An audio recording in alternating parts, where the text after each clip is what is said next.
닥쳐! 네가 뭔데? 제 사돈인 윤명자 씨가 제 작업대 위에 있던 물컵을 확 밀어버렸어요. 오해가 있던 것 같아요. 제 말을 듣지 않고 사돈댁은 저를 밀쳤습니다. 저는 뒤로 넘어지면서 허리를 바닥에 부딪혔어요. 가난한 집 꼴 좀 봐. 정말 창피해. 우리 도윤이가 왜 이런 집과 인연을 맺었는지 모르겠어. 비웃음 가득한 말들은 칼날이 되어 제 마음을 쑤셨습니다. 마음도 몸도 너무 아팠어요. 그날 결심했어요. 저를 무시하고 제 딸을 무시한 이들에게 철저히 복수해 주기로요. 이야기 시작 전에 좋아요와 구독 눌러주시면 감사하겠습니다. 정말 큰 힘이 됩니다. 저는 박지연입니다. 올해 50살이죠.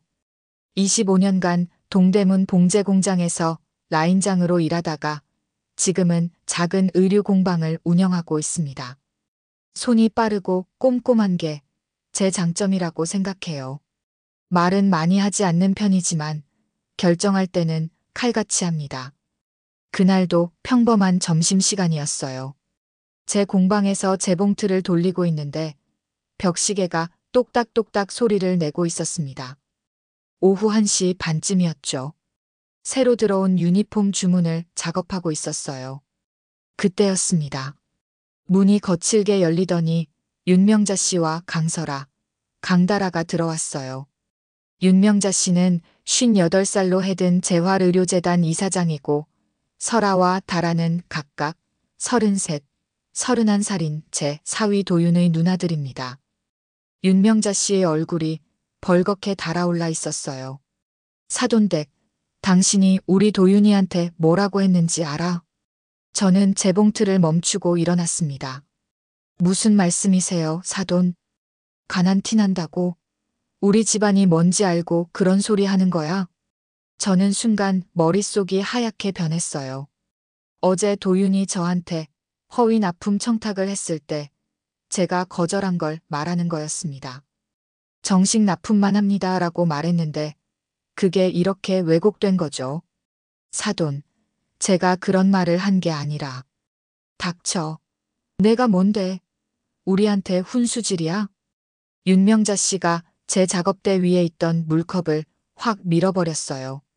물이 쏟아지면서 작업 중이던 천에 엎어졌습니다. 저는 황급히 천을 들어 올리려고 몸을 숙였는데 그분이 저를 밀쳤어요. 저는 뒤로 넘어지면서 허리를 바닥에 부딪혔습니다. 벽시계의 똑딱 소리가 더 크게 들렸어요. 아니, 제가 그 소리에 더 집중하게 됐나 봅니다. 가난한 집 꼴 좀 봐. 이런 누추한 곳에서 바느질이나 하고 있으니까. 설아가 비웃듯 말했어요. 정말 창피해. 우리 도윤이가 왜 이런 집과 인연을 맺었는지 모르겠어. 다라도 거들었습니다. 이사장님 체면이 말이 아니에요. 사돈댁 교육부터 다시 시켜야겠어. 제가 일어나려고 하는데 손목에서 피가 났어요. 넘어지면서 바닥에 긁힌 거였죠. 지금 뭐 하시는 거예요? 저를 밀치다니. 뭐, 내가 우리한테 대드는 거야? 윤명자 씨가 제 손목을 꽉 잡았어요. 아팠습니다. 분명히 멍이 들 정도로 세게 비틀었어요. 그때 도윤이 유나와 함께 나타났습니다. 어머니, 무슨 일이세요? 도윤아, 내 장모가 우리를 무시해. 가난 티 난다고 하더라고. 유나가 놀란 표정으로 말했어요. 어머, 무슨 일이에요? 장모님, 어머니께 대들지 마세요. 유나한테 안 좋잖아요. 도윤이 제 손목을 더 세게 비틀었어요. 유나가 임신 10주라는 걸 무기로 쓰고 있었습니다. 그 순간 유나가 배를 움켜쥐더니 아파요라고 중얼거렸어요. 스트레스 때문인지 아랫배가 당기는 것 같다고 했죠. 벽시계는 여전히 똑딱똑딱 소리를 내고 있었어요. 오후 2시가 다 돼가는 시간이었습니다. 저는 그때 깨달았어요. 첫 폭력은 마지막이 아니라는 걸. 이들은 앞으로도 계속 이런 식으로 우리를 짓밟을 거라는 걸 말입니다. 하지만 저는 25년간 봉제 일을 하면서 배웠어요. 기록은 배신하지 않는다는 걸. 납기일이 정해지면 반드시 지켜야 하고 품질 관리를 위해서는 모든 과정을 꼼꼼히 기록해야 한다는 걸 말입니다. 그날부터 저는 모든 걸 기록하기 시작했습니다. 벽시계의 똑딱 소리와 함께요. 그날 오후 저는 응급실로 갔습니다. 허리 타박상과 손목 찰과상 진단을 받았어요. 다행히 큰 부상은 아니었지만 진단서는 확실히 받아두었죠. 유나가 걱정스럽게 물어봤어요. 엄마, 괜찮아? 그냥 넘어가면 안 될까? 안 돼, 유나야. 이번엔 제대로 해야 해. 병원에서 나와서 제 공방으로 돌아왔어요. 모서리에 달린 CCTV를 확인했습니다. 다행히 오늘 오후 사건이 다 녹화되어 있었어요. 그런데 신기한 일이 있었어요. 제 휴대폰에 테이블 녹음 앱이 켜져 있었거든요. 평소에 공방에서 주문 전화를 받을 때 실수하지 않으려고 녹음하는 습관이 있는데 그때도 모르게 켜두었나 봅니다. 파일을 확인해 보니 윤명자 씨의 폭언과 함께 벽시계 초침 소리가 선명하게 들렸어요. 가난 티난다. 이런 누추한 곳에서 바느질이나 같은 말들이 똑딱똑딱 소리와 함께 기록되어 있었죠. 저는 바로 오지훈 변호사에게 연락했습니다. 53살인 오 변호사는 민형사 겸업하는 실무형 변호사예요. 우리 공방 계약서를 검토해 준 적이 있어서 연락처를 알고 있었거든요. 박 사장님, 이건 명백한 상해죄와 모욕죄에 해당합니다. 업무방해까지 추가할 수 있어요. 고소할 수 있을까요? 물론입니다. 진단서, CCTV, 녹음 파일까지 있으니까 충분해요. 내용 증명부터 보내드리죠. 그날 저녁 유나가 제 집에서 자겠다고 했어요. 얼굴이 창백했습니다. 엄마, 시어머니가 너무 화나셨어. 내가 먼저 사과하면 안 될까? 유나야, 내가 임신했으니까 스트레스 받지 말아야 하는데. 그러니까 내가 미안하다고 하면 되잖아. 왜 계속 버티려고 해? 이게 가스라이팅이구나 싶었어요. 유나는 피해자인 제가 가해자한테 사과해야 한다고 생각하고 있었거든요. 1년 동안 도윤과 그 집안 사람들한테 세뇌당한 거죠. 유나야, 잘못한 사람이 사과하는 거야. 엄마를 밀치고 다치게 한 사람이 사과해야 하는 거지. 우리가 왜 사과해? 그래도 시어머니 성격상 엄마가 먼저 하면 안 돼. 이번만큼은 제대로 해야겠다. 저는 그날 밤 유나를 제 집에서 재우기로 했어요. 따로 분리해서 보호해야겠다는 생각이 들었거든요. 도윤이 전화를 걸어왔습니다. 장모님, 유나 어디 있어요? 집에 안 들어왔는데? 저희 집에 있어요. 임신부가 스트레스 받으면 안 되니까. 뭐요? 제 허락 없이 왜 제 아내를? 허락이요? 유나는 제 딸이기도 해요. 그리고 오늘 일 때문에 쇼크 받아서 배가 아프다고 하더라고요. 그건 어머니가 너무 화가 나서 그런 거고. 아니에요. 잘못은 잘못이에요. 전화를 끊었습니다.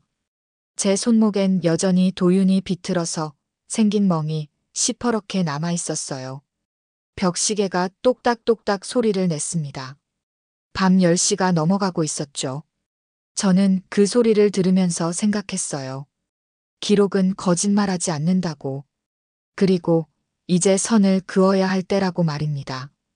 다음 날 아침, 저는 특별한 결심을 했습니다. 겉으론 굴복한 척하면서 속으론 준비를 철저히 하기로 한 거죠. 윤명자 씨에게 전화를 걸었어요. 사돈, 어제는 제가 모자랐습니다.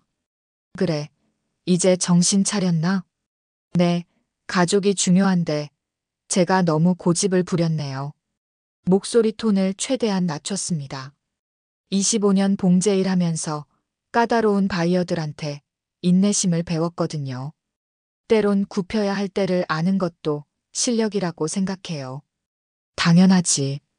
우리 집안이 어떤 집안인데 함부로 말해. 죄송합니다. 앞으론 조심할게요. 윤명자 씨의 경계심이 풀리는 게 느껴졌어요.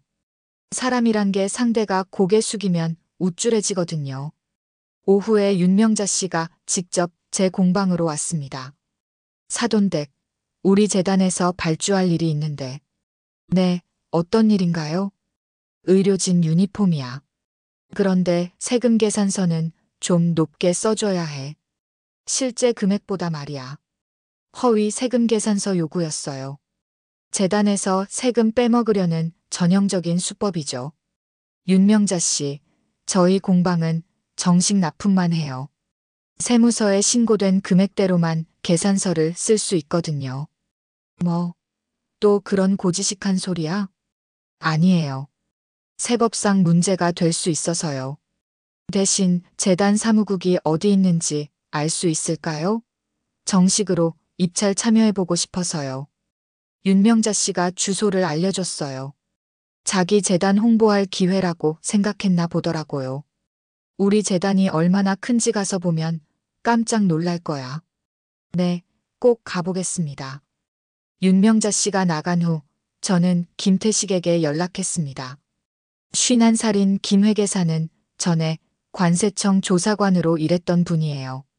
지금은 개업해서 회계사무소를 운영하고 있죠. 태식 씨, 헤든 재활의료재단이라고 아세요? 아, 윤명자가 이사장인 그 재단 말이에요? 요양급여 분야에서 꽤 크더라고요. 혹시 거래처 흐름 같은 걸 조사할 수 있나요? 불법적인 건 안 되지만 공개된 정보 분석은 가능하죠. 왜요? 제가 그간 있었던 일들을 설명했어요. 김 회계사가 한숨을 쉬더라고요. 지연 씨, 이런 재단들이 돈 관리를 어떻게 하는지 아세요? 합법 테두리 안에서 최대한 빼돌리려고 해요. 어떤 식으로요? 컨설팅비, 용역비, 임대료 명목으로 유령 회사에 송금하는 거죠. 실제 소유주는 가족이나 지인인데 서류상으로만 다른 사람 이름으로 해놓고요. 그럼 증거를 찾을 수 있을까요? 시간이 좀 걸리겠지만 해보죠. 수치는 거짓말을 안 하거든요. 저는 그날 저녁 유나와 오랜만에 편하게 대화했어요. 엄마, 나 정말 무서웠어. 시어머니가 엄마 밀칠 때. 이제 괜찮아. 엄마가 해결할 테니까. 어떻게? 기록으로. 엄마가 25년간 배운 건 정확하게 기록하는 거야. 그게 제일 강한 무기란다. 벽시계가 똑딱똑딱 소리를 냈습니다. 밤 9시였어요.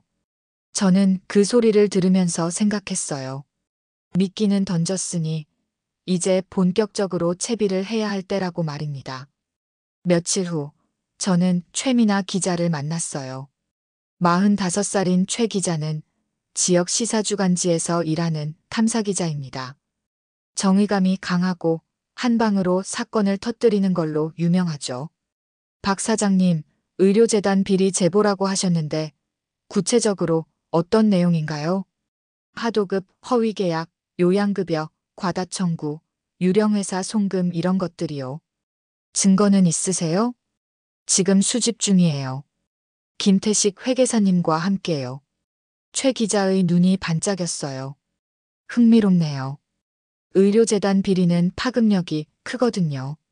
국세청, 건보공단, 심평원까지 동시에 움직이게 할 수 있어요. 어떻게요? 제보를 동시에 넣는 거죠. 그러면 합동조사가 들어가게 돼요. 저희는 체계적인 제보 계획을 세웠어요. 타이밍이 중요했거든요. 그날 오후 집에 가보니 유나가 냉장고에 초대장을 붙여놓았더라고요. 이게 뭐야? 병원 후원의 밤 초대장이에요. 시어머니가 주신 거예요. 초대장을 자세히 보니 다음 주 금요일 저녁 7시 헤든 재활의료재단 후원의 밤이라고 적혀 있었어요. 시어머니가 연단해서 인사 말씀하신대요. 저는 속으로 웃었어요. 이거야말로 완벽한 타이밍이었거든요. 유나야, 이것 좀 잘 보관해둬. 중요한 자료야. 왜요? 나중에 알게 될 거야. 그리고 유나가 지난주에 찍은 초음파 사진도 다시 보았어요. 날짜와 시간이 정확하게 찍혀 있었죠. 2025년 4월 15일 오전 10시 30분이었어요. 김태식 회계사한테서 연락이 왔습니다. 지연 씨, 재미있는 걸 발견했어요. 뭐요?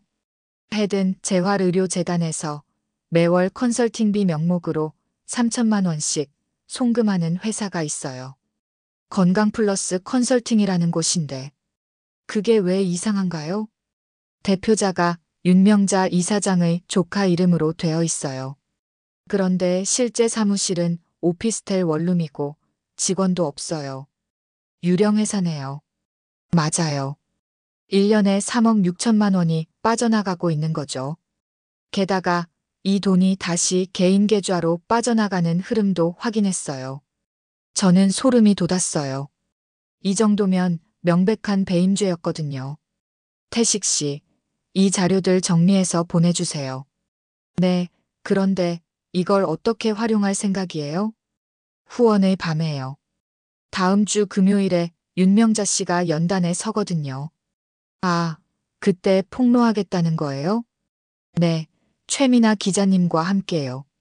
모든 실핏줄들이 모이고 있었어요. 이제 하나로 엮어서 큰 그림을 만들 시간이었습니다. 벽시계가 똑딱똑딱 소리를 냈어요.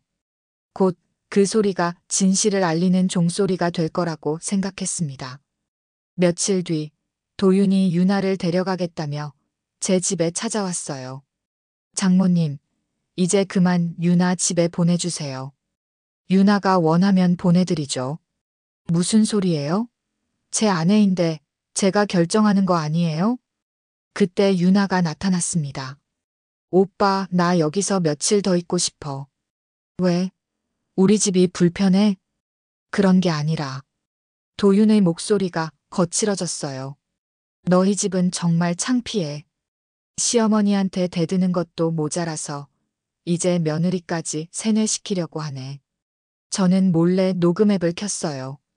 대화 당사자인 제가 직접 녹음하는 건 합법적인 증거 수집이거든요. 세뇌가 아니라 보호하는 거예요. 임신부가 스트레스 받으면 안 된다고 했잖아요. 스트레스? 그럼 저는 뭐가 돼요? 아내 없이 혼자 지내는 제 기분은 생각 안 하세요? 그럼 유나가 편안할 수 있게 환경을 만들어주시면 되죠. 무슨 환경요? 사돈어른이 저한테 사과하시고 앞으로 폭언하지 않겠다고 약속하시면 돼요. 도윤이 버럭 소리쳤어요. 사과? 우리가 왜 사과해요? 장모님이 먼저 잘못했잖아요. 벽시계의 똑딱 소리가 들렸어요. 오후 3시 20분이었죠. 녹음 파일에 그 소리가 함께 들어갈 거였어요. 오빠, 목소리 좀 낮춰. 이웃들이 다 들어. 유나야, 내가 누구 편이야? 남편 편이야? 친정 편이야? 편이 어딨어? 그냥 평화롭게 살고 싶을 뿐이야. 평화? 당신 어머니가 우리 어머니한테 대드는데 무슨 평화야? 저는 냉정하게 말했어요. 도윤 씨, 저는 사돈을 밀치지 않았어요. 오히려 저를 밀쳐서 다치게 했죠. 그건 어머니가 너무 화가 나서. 화가 났다고 사람을 밀쳐도 되나요? 도윤이 말을 못하더라고요. 그러다가 갑자기 유나한테 소리쳤어요. 유나야, 당장 짐 챙겨서 나와. 우리 엄마 허락 없으면 친정에 못 가는 거야. 뭐라고요? 며느리가 함부로 친정 드나들면 안 된다고 어머니가 그러셨어. 이게 가스라이팅의 전형이었어요. 아내를 소유물 취급하면서 친정과 단절시키려는 거죠. 유나가 울먹거리기 시작했어요. 오빠, 나 너무 무서워. 뭐가 무서워? 시어머니가 엄마 밀칠 때. 나도 그렇게 당할까봐. 도윤이 문 앞에서 난동을 부렸어요. 안 나오면 문 부수고 들어갈 거야. 저는 바로 112에 신고했습니다. 여보세요. 사위가 집 앞에서 협박하고 있어요. 경찰이 왔을 때 도윤은 얼굴이 새하얘져서 오해예요. 가족 간 대화였어요라고 변명했어요. 경찰관이 저한테 물어봤습니다. 신고하신 분이세요? 네, 사위가 임신한 딸을 억지로 데려가려고 해서요. 본인 의사는 어떤가요? 유나가 말했어요. 저는 며칠 더 친정에 있고 싶어요. 경찰관이 도윤한테 말했습니다. 본인이 원하지 않으면 강제로 데려갈 수 없습니다. 앞으로 이런 일 없도록 하세요. 도윤이 가면서 내뱉은 말이 지금도 기억에 생생해요. 두고 보자. 우리를 만만히 본 대가가 뭔지 알게 될 거야. 경찰이 간 후 유나가 제게 안겼어요. 엄마, 나 이제 정말 무서워. 오빠가 변했어. 괜찮아. 엄마가 지켜줄게. 그날 밤 유나와 함께 산부인과에 갔어요. 의사 선생님이 안정을 취하라고 하더라고요. 임신 초기에 스트레스는 좋지 않아요. 며칠 더 안정을 취하세요. 집에 돌아와서 벽시계 소리를 들으며 생각했어요. 유나를 구해내는 것, 그게 제 첫 번째 임무였습니다. 가스라이팅의 고리를 끊어내는 게 먼저였죠. 녹음 파일을 확인해 보니 도윤의 협박과 가스라이팅 발언들이 벽시계 소리와 함께 선명하게 녹음되어 있었어요. 이것도 중요한 증거가 될 거였습니다. 해시태그 챕터 6 문서의 칼날. 다음 날 아침 오지훈 변호사가 내용 증명을 보내드렸다고 연락이 왔어요. 박 사장님, 윤명자와 강도윤 앞으로 각각 발송했습니다. 어떤 내용으로 보내주셨어요? 폭언과 상해에 대한 사과 및 손해배상 협상 요구, 그리고 접근 금지 가처분 경고까지 넣었어요.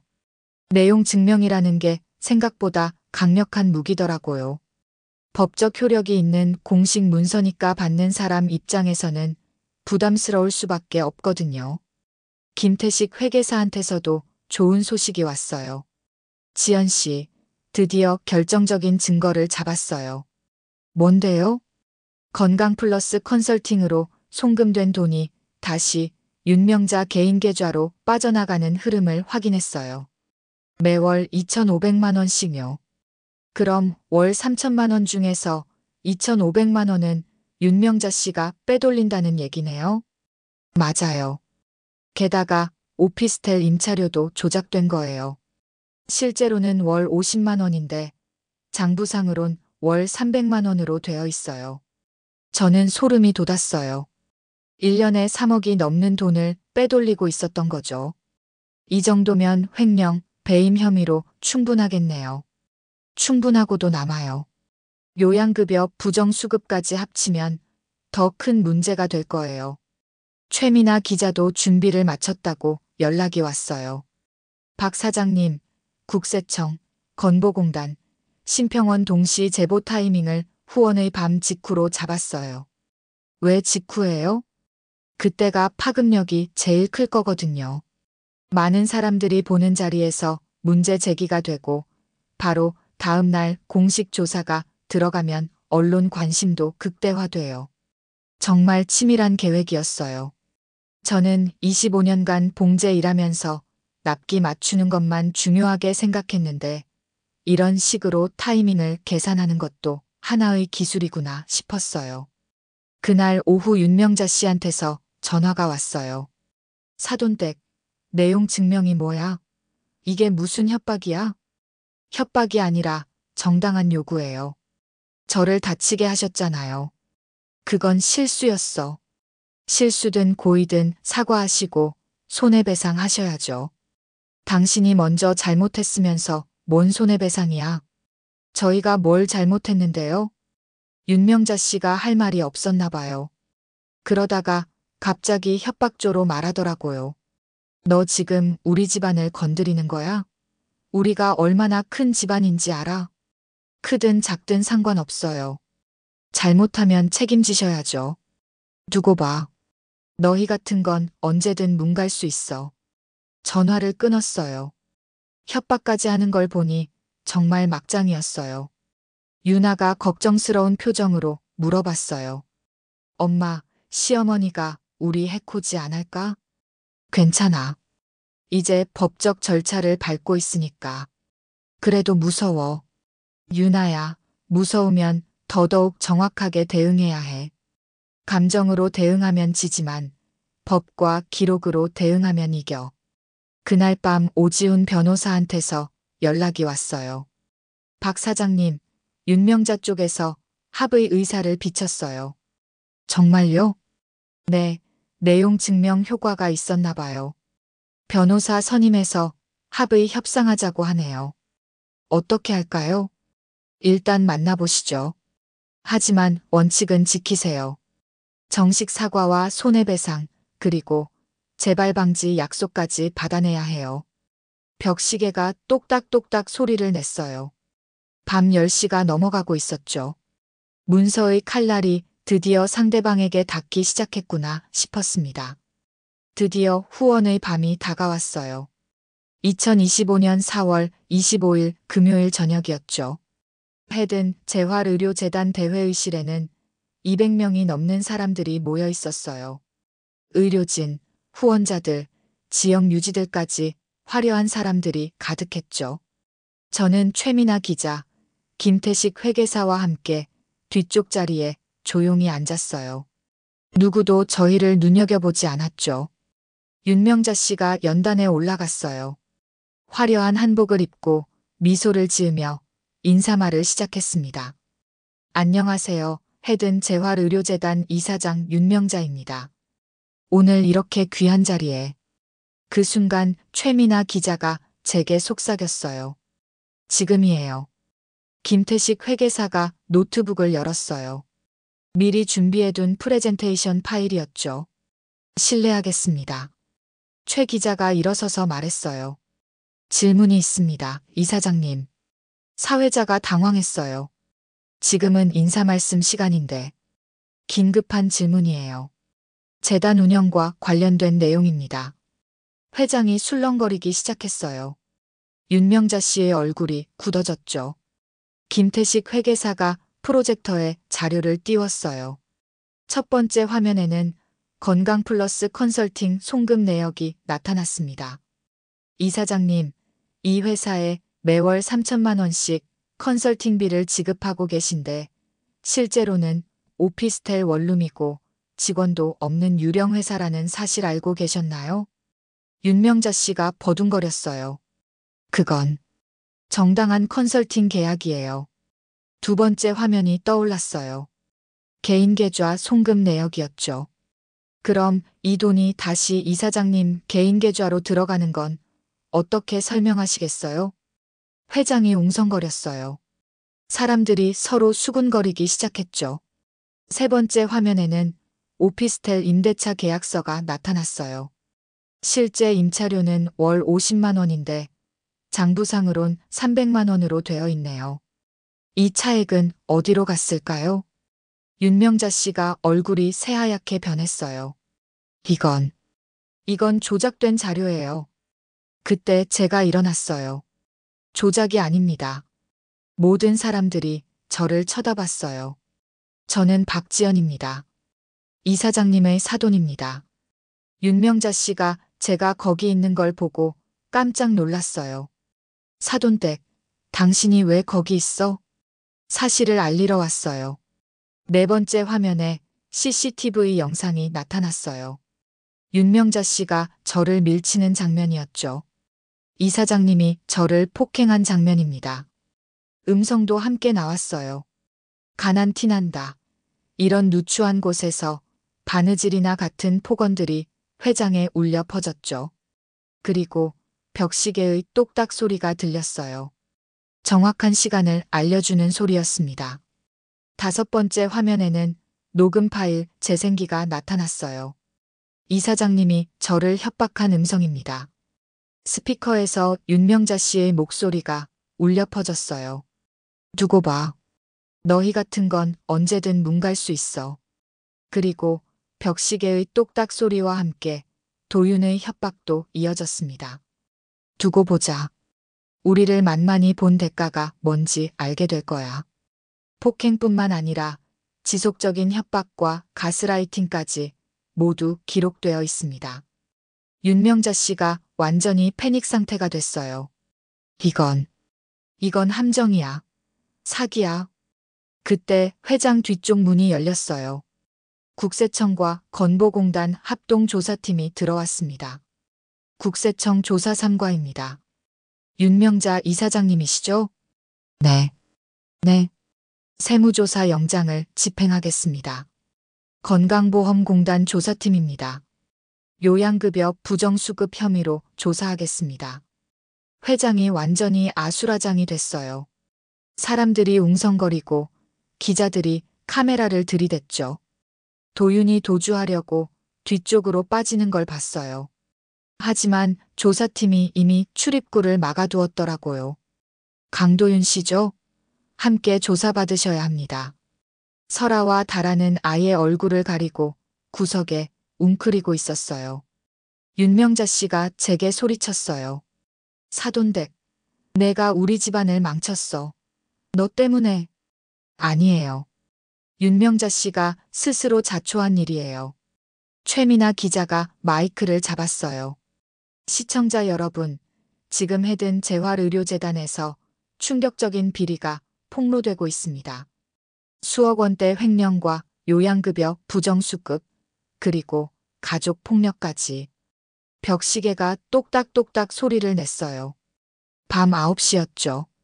공개 심판이 시작된 지 정확히 2시간이 지난 시점이었습니다.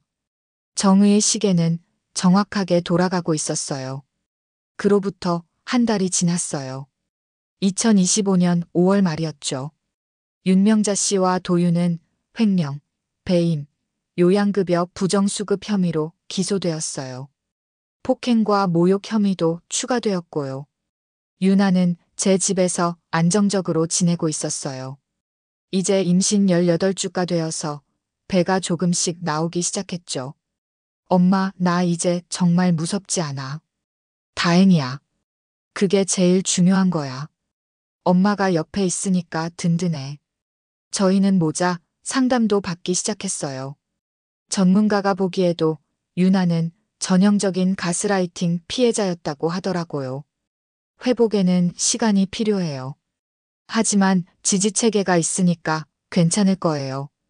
엄마도 그날 이후로 더 건강해지신 것 같았어요. 국수집도 평상시처럼 운영하고 계시고요. 지연아, 신문에 나온 거 보고 온 손님들이 많네. 그래요? 좋은 일이네요. 응, 다들 응원한다고 해.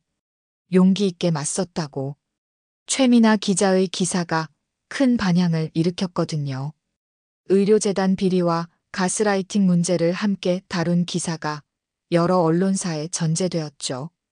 김태식 회계사도 도움을 많이 받았다고 하더라고요. 지연 씨 덕분에 제 사무소도 유명해졌어요. 비리 조사 의뢰가 많이 들어와요. 다행이네요. 정의를 위해 일하시는 분들이 더 많아져야죠. 저는 제 공방을 공정납품연대로 확장했어요. 소규모 봉제업체들이 모여서 대기업 하청일을 공정하게 받는 모임이었죠. 허위 계산서는 절대 안 써드려요. 정당한 대가만 받겠습니다. 처음엔 반발도 있었어요. 하지만 점점 동참하는 업체들이 늘어났죠. 박 사장님, 덕분에 우리도 떳떳하게 일할 수 있게 됐어요. 어느 날 윤아가 초음파 사진을 들고 왔어요. 엄마, 아기가 건강하대요. 남자아이래. 정말? 우리 외손자구나. 이름 뭐로 지을까? 내가 짓는 거지. 엄마가 왜 지어?